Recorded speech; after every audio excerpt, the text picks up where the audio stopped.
PUBG, free fire সহ সকল ক্ষতিকর অনলাইন গেম বন্ধের নির্দেশ দিয়েছেন হাইকোর্ট। একই সাথে TikTok, Bigo live, PUBG, free fire, লাইকির মতো যত ধরনের ক্ষতিকর গেম এবং অ্যাপস বন্ধের নির্দেশ কেন দেওয়া হবে না জানতে চেয়ে রুল জারি করেছেন আদালত। দুপুরে বিচারপতি মোহাম্মদ মুজিবুর রহমান মিয়া ও বিচারপতি মোহাম্মদ কামরুল হোসেন মোল্লার সমন্বয়ে গঠিত ভার্চুয়াল বেঞ্চ এই বিষয়ে আদেশ দেন।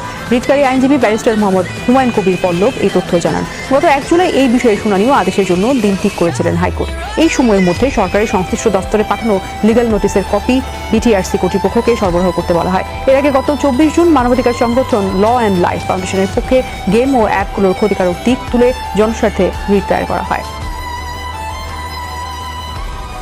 ইয়াং জেনারেশন তারা ভীষণভাবে পড়াশোনা বাদ দিয়ে সারা দিন রাত এই যে গেমস ডিস্ট্রাকটিভ ওয়েতে তারা এটা ব্যবহার করছে এবং নেশাক্ত হয়ে পড়ছে। পাবজি, ফ্রি ফায়ার সহ এই জাতীয় সকল ক্ষতিকারক অনলাইন গেমসগুলির সকল প্রকার লিঙ্ক, ইন্টারনেট গেটওয়েজ আগামী 3 মাসের জন্য বাংলাদেশে বন্ধের নির্দেশ দিয়েছেন হাইকোর্ট।